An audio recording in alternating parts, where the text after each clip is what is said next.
오늘 말씀, 오늘 본문을 묵상하고 준비하는데 도대체 여호수아라는 인물은 어떤 삶을 살았을까라는 것이 궁금해졌어요. 이 사람은 도대체 어떤 삶을 산 사람이기 때문에 그렇게 매번 사람들한테 하나님을 사랑하라고 이야기하고 하나님 말씀대로 살아가며 그 말씀을 지키라고 이야기하는 것일까? 평생 어떤 삶을 살았을까? 어떤 일을 했을까? 어떤 고민들을 가지고 살았을까? 그런 것들을 좀 생각해 보게 되었습니다. 그래서 여호수아의 삶을 좀 같이 좀 나눠보려고 해요.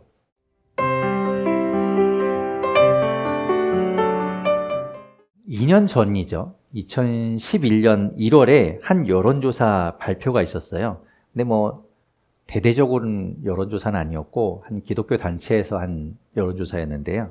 기독교 청년 700명을 대상으로 한 인식조사였어요. 그래서 이제 그들에게 몇 가지 물어보았는데, 한참 그때는 생각해보면 코로나19가 이제 만연해 있을 때, 많이 퍼져 있을 때라서 아마 그와 관련된 내용들이 이제 주를 이루었던 것 같습니다. 근데 그 중에서 눈에 띄는 항목이 하나 있었는데, 그게 뭔가 하면, 성경 말씀을 지키고 살아가면 사회에서 성공할 수 없다.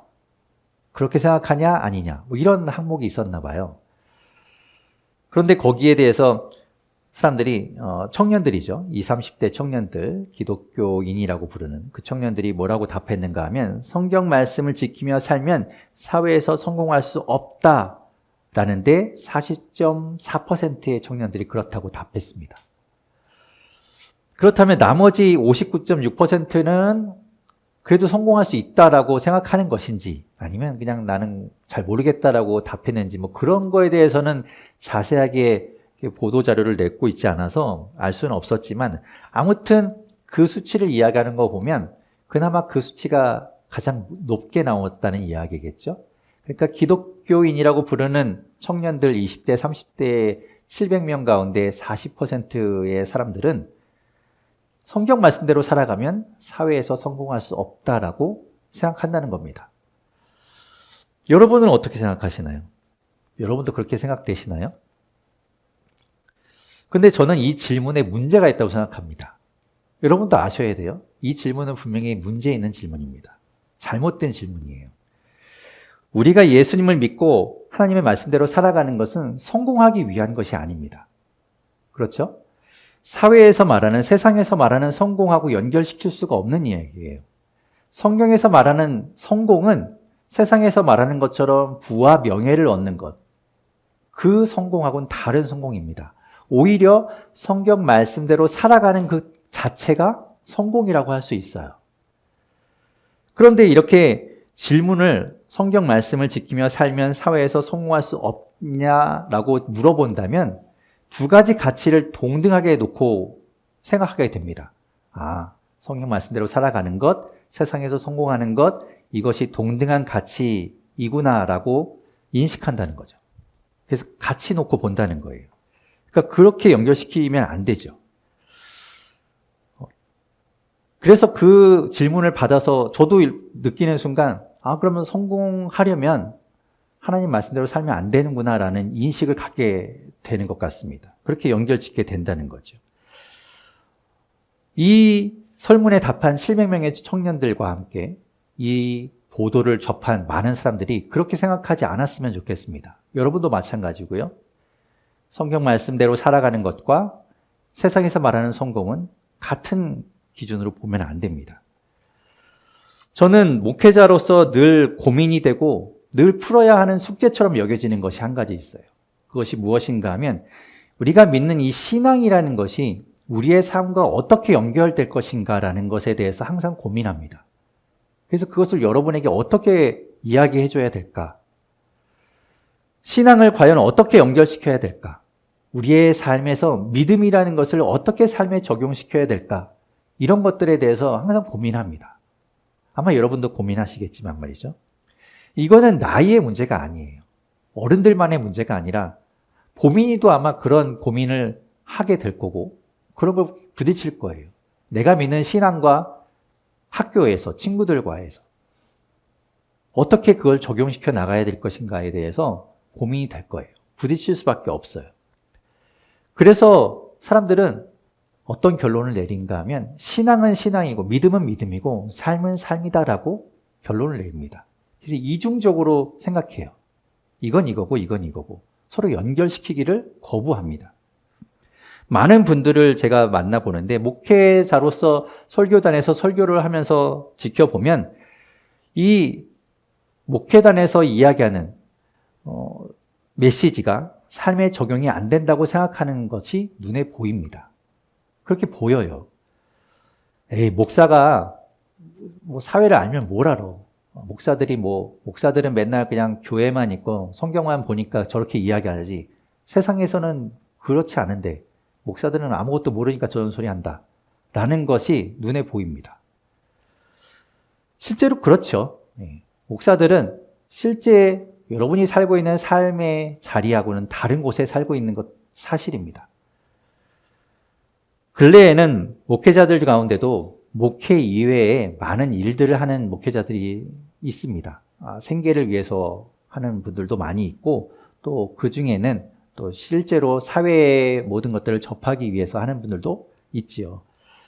한마디로 이제 사회에 뛰어들어서 돈 버는 일이 얼마나 힘든 일인지 그리고 얼마나 치사한 일인지 이런 것들을 직접 경험하면서 그렇게 삶의 문제를 함께 나누고 공감하고 함께 이야기하려는 분들도 많이 있죠. 저 또한 역시 직장 생활을 하다가 이제 목회의 길로 들어왔기 때문에 물론 한 10년 전 오래된 일이긴 하지만 그래도 그런 경험들이 좀 있기는 합니다. 그런데 그렇다고 해서 이렇게 꼭 목회자가 사회 경험을 해야만 사회 삶에 대해서, 여러분의 삶에 대해서 이야기해야 할 수 있는가? 그렇지는 않은 것 같아요. 왜냐하면 목회자는 성경 말씀을 전하는 사람이기 때문에 그래요. 성경에서 그렇다고 하니까, 하나님이 그것이 맞다고 하니까 전하는 사람, 그 사람은 목회자이지요. 그러니까 이 목회단에서 설교하는 것은 어쩌면 여러분에게 정답을 이야기하는 겁니다.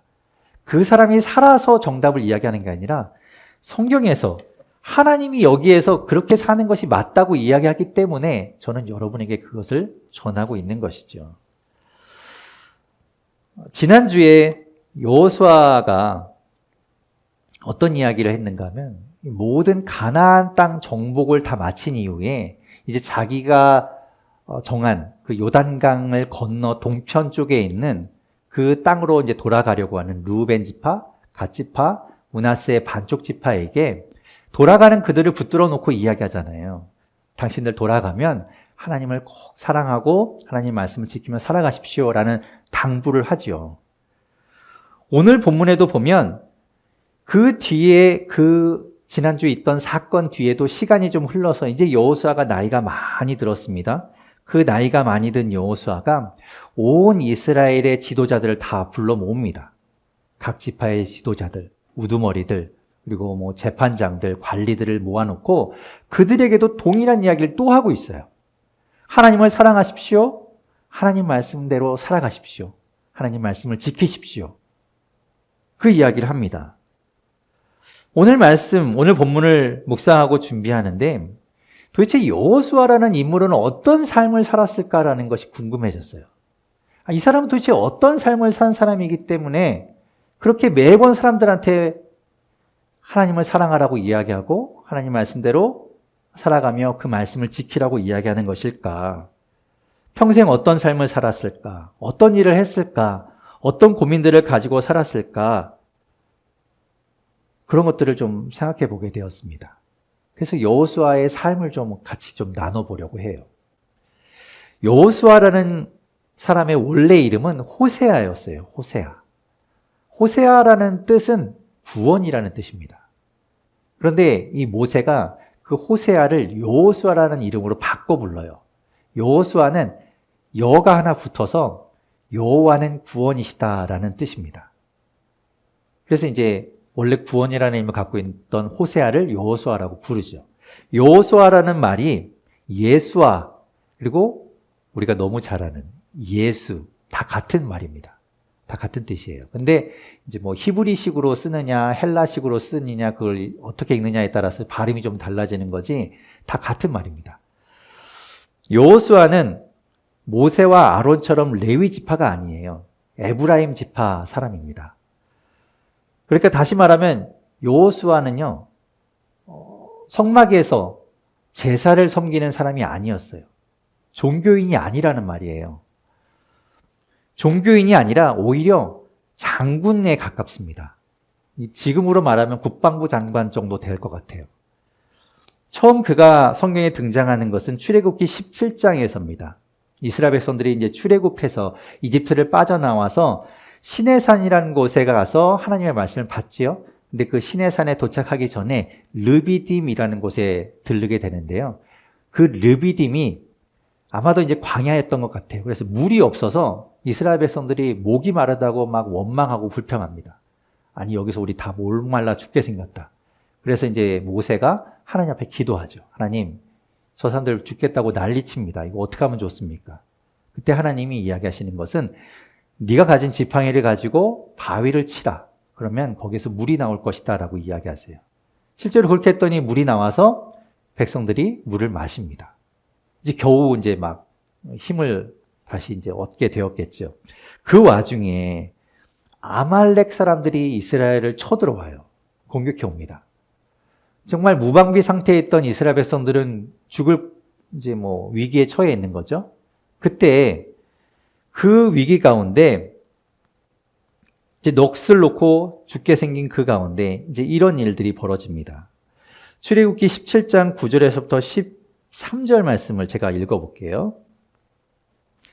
모세가 여호수아에게 말하였다. 장정들을 뽑아서 아말렉과 싸우러 나가시오. 내일 내가 하나님의 지팡이를 손에 들고 산 꼭대기에 서 있겠소. 여호수아는 모세가 그에게 말한 대로 아말렉과 싸우러 나가고 모세와 아론과 훌은 언덕 위로 올라갔다. 모세가 그의 팔을 들면 이스라엘이 더욱 우세하고 그가 팔을 내리면 아말렉이 더욱 우세하였다. 모세가 피곤하여 팔을 들고 있을 수 없게 되니 아론과 훌이 돌을 가져와서 모세를 앉게 하고 그들이 각각 그 양쪽에 서서 그의 팔을 붙들어 올렸다. 해가 질 때까지 그가 팔을 내리지 않았다. 이렇게 해서 여호수아는 아말렉과 그 백성을 칼로 무찔렀다. 아말렉이라는 사람들이 작정하고 이스라엘을 공격해 왔는데 뭐 이스라엘은 아무 준비가 되어 있지 않으니까 죽을 뻔한 거죠. 그런데 그나마 그 중에 여호수아라는 인물이 하나 있는데 이 청년은 싸울 줄 알았던 모양이에요. 그래서 모세가 여호수아에게 네가 장정들을 뽑아서 데리고 나가서 싸우라고 이야기하는 거죠.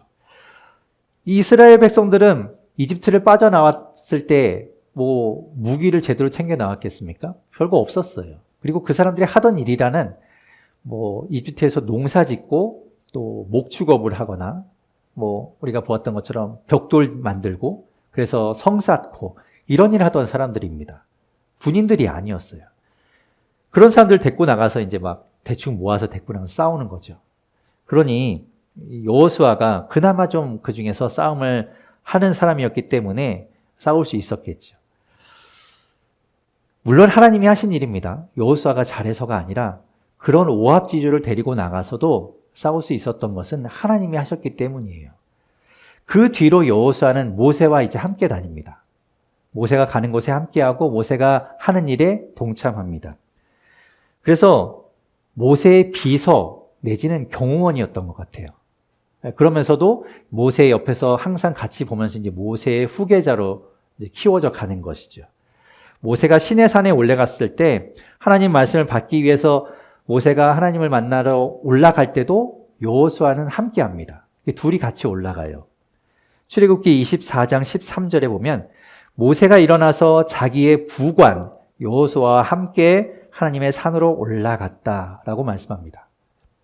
하나님 말씀대로 그 말씀들을 받아 내려와서 이제 성막을 만들죠. 그리고 성물을 만들게 되는데 그 모든 것들을 만들기 전에 모세는 천막을 하나 만듭니다. 그래서 그 천막을 가지고 이스라엘 백성들이 있던 곳에서 좀 떨어진 곳에다가 천막을 하나 만들어 놓고 그 안에 들어가서 모세는 임시로 하나님을 만나요. 그것을 회막이라고 부릅니다. 그렇게 모세가 회막에 가서 하나님을 만나고 하나님과 대화하고 나오면 모세는 이제 자기 텐트로 돌아가죠. 자기 집으로 가는데 여호수아는 그곳에 남아서 회막을 지켰다고 이야기합니다. 출애굽기 33장 11절을 제가 읽어볼게요. 주님께서는 마치 사람이 자기 친구에게 말하듯이 모세와 얼굴을 마주하고 말씀하셨다. 모세가 진으로 돌아가도 눈의 아들이며 모세의 젊은 부관인 여호수아는 장막을 떠나지 않았다. 장막을 지키면서, 그 회막을 지키면서 여호수아는 아마도 사람들이 접근하는 것을 막았던 것 같아요. 그렇게 이제 여호수아가 그런 일들을 했던 겁니다. 여호수아는 타고난 장수이면서 그렇게 장군으로서 충성된 장군의 면모를 보이고 있었던 거죠. 그런 삶을 살았던 사람이 여호수아예요. 이스라엘 백성들은 가나안 땅으로 가기 위해서 이렇게 진행하다가 바란 광야라는 곳에 도착합니다. 그래서 이제 그곳에 이제 가데스라는 곳에 머무르게 되는데, 거기에서 가나안 땅이 멀지 않았어요. 하나님은 이스라엘 12지파에서 한 사람씩 지도자를 보내서 가나안 땅이 어떤 곳인지 둘러보고 오라고 말씀하십니다. 그래서 각 지파에서 지도자 한 사람씩이 가요. 그런데 에브라임 지파의 지도자였던 이 여호수아도 함께 그 정탐꾼 속에 포함되어서 가나안 땅을 둘러보고 옵니다. 그렇게 12명이 둘러보고 왔는데 10명의 사람들은 그 땅에 가면 안 된다고 이야기해요. 왜냐하면 그 땅에 들어갔다가는 그곳에 있는 사람들에게 우린 다 죽고 만다라고 이야기합니다.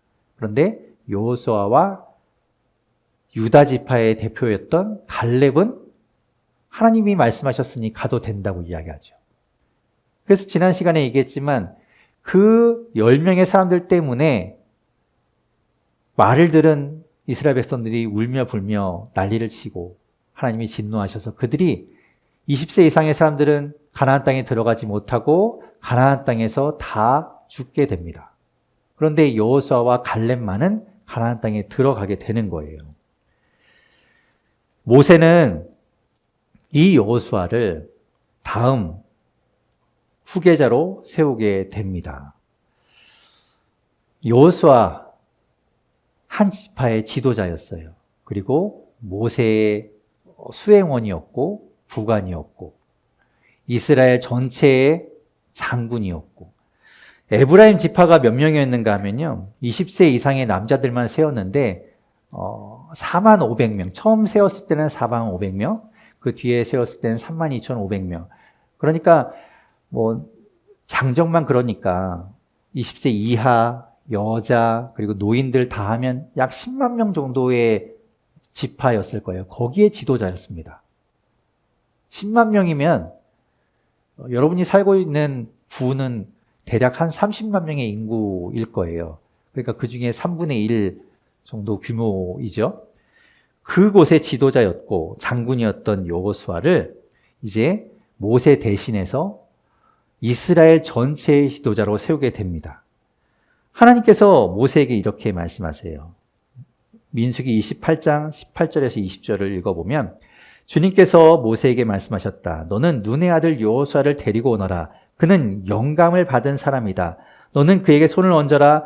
너는 그를 제사장 엘르아살과 온 회중 앞에 세우고 그들이 보는 앞에서 그를 후계자로 임명하여라. 너는 그에게 네가 가지고 있는 권위를 물려주어서 이스라엘 자손 온 회중이 그에게 복종하게 하여라. 그래서 이스라엘 한 지파의 지도자였던 여호수아가 온 이스라엘에 장정만 60만 명 되는, 그러니까 어마어마한 이 온 이스라엘의 지도자로 세우게 됩니다. 그러면서 가나안 땅에 들어가서 이제 가나안 정복 전쟁을 펼치게 돼요. 몇 년 동안 그 일들을 합니다. 피비린내 나는 전투를 이제 벌이고 그곳에서 수많은 사람들이 죽어나가는 것을 이제 감당하게 되는 거예요. 그 모든 일들을 이제 여호수아가 이끌고 하는 겁니다. 그 삶이 어땠을까요? 얼마나 치열했을까요? 전쟁터에서의 삶이란, 지금도 우크라이나에서 계속해서 전쟁이 벌어지고 있는 그 참상을 우리가 보지 않습니까? 비슷하겠죠.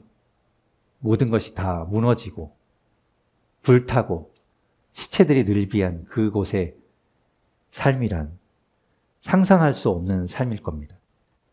그야말로 치열한 투쟁의 현장일 거예요. 내가 죽이지 않으면 죽을 수밖에 없는 그런 치열함 속에 있었겠죠. 그러면서도 자신이 지도자이기 때문에 이스라엘 백성들을 돌봐야 합니다. 그들이 불편한 것은 없는지, 그들이 어려워하는 것은 없는지, 그들이 부탁하고 바라는 것은 없는지 살펴야 했을 거예요. 그 여호수아가 받았을 스트레스와 고민은 어마어마했을 거라고 생각이 됩니다. 그런데 여호수아가 그 속에서도 흔들리지 않아요. 그 속에서도 방황하지 않습니다. 마치 바다에 떠 있는 배가 닻을 단단히 내리고 있어서 파도가 아무리 쳐도 떠내려가지 않는 것처럼 여호수아는 그 험난한 세월을 지나가면서도 흔들리지 않습니다.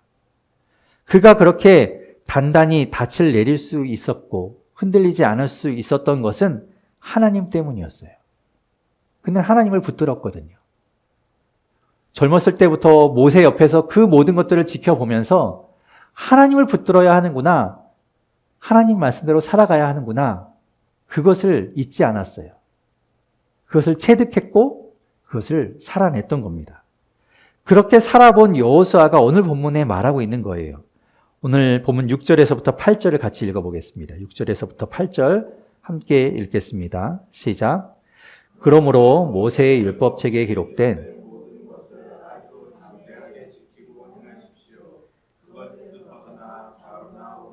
치우치지 마십시오.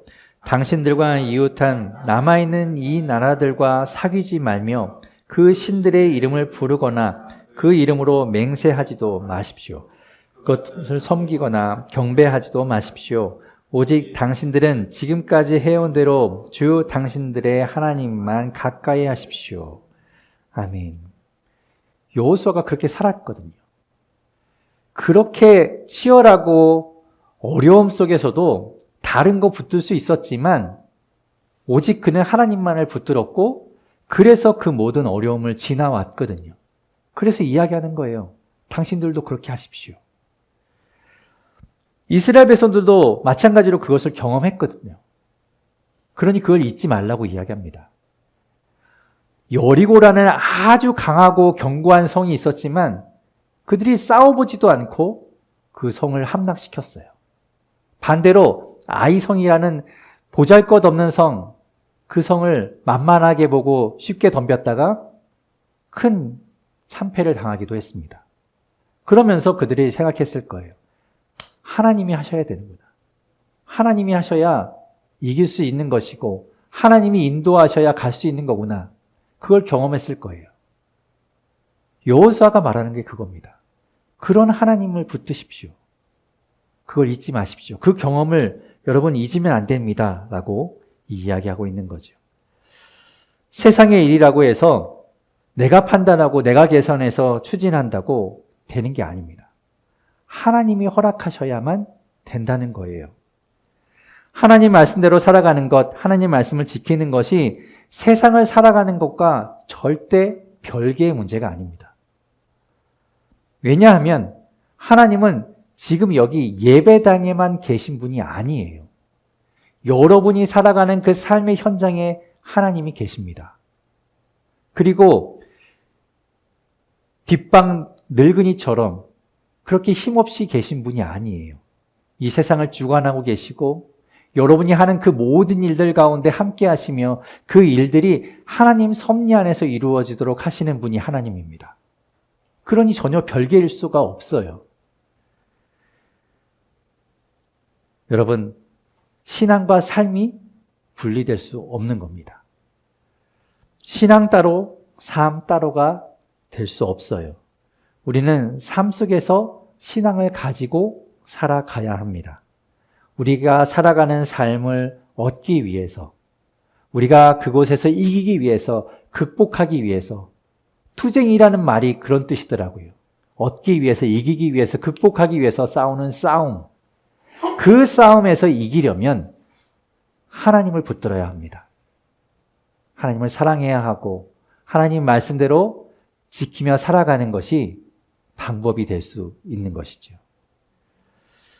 오늘 주보에는 탁자 위에 놓여 있는 갑옷 사진을 넣어봤어요. 우리는 항상 이렇게 무겁고 단단한 갑옷을 두르고 세상에 나아가 싸움을 합니다. 나를 지키기 위해서, 이기기 위해서 싸움을 하지요. 여호수아는 전쟁터와도 같은 그 투쟁의 삶 속에서, 그의 인생 속에서 살아왔던 그 경험을 가지고 우리에게 이렇게 당부하는 것 같습니다. 오늘 본문 6절, 8절, 11절 말씀을 읽고 마치도록 하겠습니다. 6절, 8절, 11절을 같이 읽겠습니다. 시작. 그러므로 모세의 율법책에 기록된 모든 것을 아주 담대하게 지키고 행하십시오. 그것을 벗어나 좌로나 우로나 치우치지 마십시오. 오직 당신들은 지금까지 해온 대로 주 당신들의 하나님만 가까이 하십시오. 그러므로 삼가 조심하여 주 당신들의 하나님을 사랑하십시오. 아멘. 여러분, 이렇게 살아가십시오. 여호수아는 절대 목회자가 아니었습니다. 그는 치열하게 살았던 삶의 자리에서 그 경험들을 가지고 우리에게 지금 이야기합니다. 하나님만 바라보십시오. 하나님 붙들고 살아가십시오. 하나님 사랑하며 하나님 말씀 지키며 살아가는 우리 모두가 될 수 있기를 바랍니다.